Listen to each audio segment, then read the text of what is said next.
Good morning students, welcome to your chemistry class. Let us further discuss the chapter organic chemistry, and in that we will be continuing with the topic of alkenes. The topics that we have already discussed are introduction to alkenes, sources of alkenes, isomerism in alkenes, and in detailed study of methane and ethane we have covered up their occurrence, laboratory preparation and other methods of preparation. The objectives of our today's topic will be physical properties and chemical properties of methane and ethane and their uses. Now, for physical properties of methane and ethane, first of all, we should know their physical state.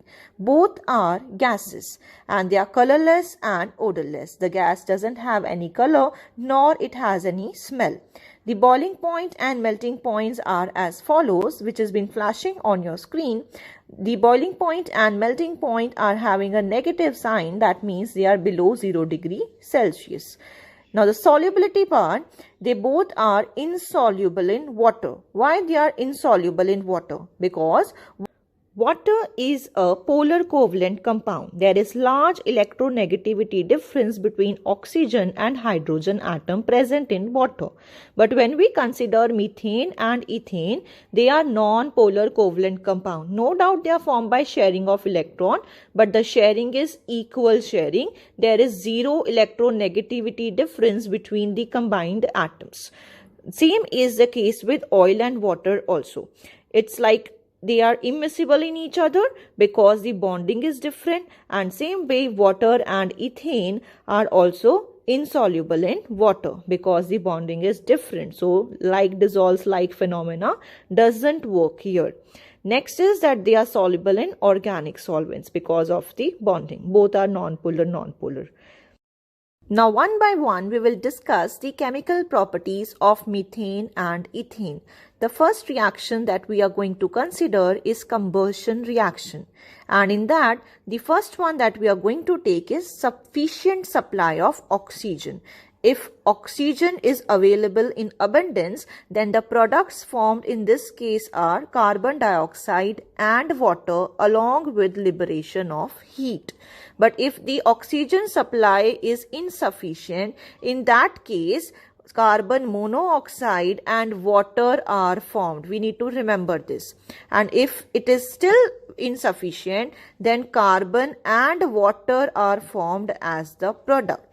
So three reactions are with oxygen, but one is with sufficient supply and the products are carbon dioxide and water. One is with insufficient supply and we are getting carbon monoxide and water. And if the supply of oxygen is still very less, then there is carbon, that is soot, and water as the product that are formed. The next type of reaction is catalytic oxidation of alkanes. That means oxidation of alkanes by using a catalyst. The first one is methane and oxygen reacting together in presence of copper tube as the catalyst, and it gives rise to methanol. In same way, if instead of methane, ethane gives a reaction, then instead of methanol, ethanol will be formed. So one carbon methane, one carbon methanol has been formed. So as the number of carbons in alkane will increase, same way in alcohol, that number of carbons alcohol will be formed.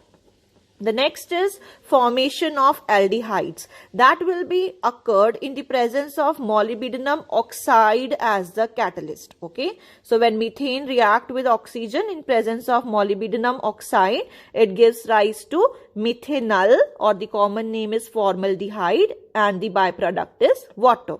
And in same way, if I want to form carboxylic acid as the product, in that case we'll be using manganese compound as the catalyst, and the reactants will be same. When chlorine is heated or in presence of diffuse sunlight, the molecule breaks and it approaches methane molecule. There it takes one of the hydrogen and one of the chlorine gets attached to the methyl group which has been left over. So this is type of a substitution reaction that takes place. So that reactions goes in this manner. It is type of a chain reaction. Methane reacting with chlorine in presence of diffuse sunlight. one of the chlorine will replace hydrogen and form chloromethane, and HCl is formed as a byproduct. This reaction won't stop here. It will again react with another molecule of chlorine and form dichloromethane. Dichloromethane will react with chlorine molecule and form trichloromethane, and this will be continued till the time all the hydrogens are being substituted by chlorine atom. The next reaction is slow combustion reaction. So in this, what happened? We are using the chemical K2Cr2O7, that is potassium dichromate. It is a very good oxidizing agent. So it will produce nascent oxygen. With the help of this, alkenes can be converted into alcohols. Alcohols are converted into aldehyde, aldehyde to carboxylic acid, and the further reaction gives rise to carbon dioxide and water vapor. If we take an example of an alkene with one carbon atom, that is methane, methane will be oxidized to give you methanol. Further oxidation gives methanol, and the further oxidation gives us methanoic acid, and at the end we get carbon dioxide and water as the product. Now last one is the uses of methane. Methane is a source of carbon monoxide and hydrogen, as we have seen in the case of insufficient supply of oxygen. It is used in the preparation of useful compounds like ethine, methanol, methanol, chloromethane, carbon tetrachloride, because all these are prepared by using methane. And the last but not the least is it is employed as a domestic fuel, because it is a main component of the natural gas. So we use it as our domestic fuel.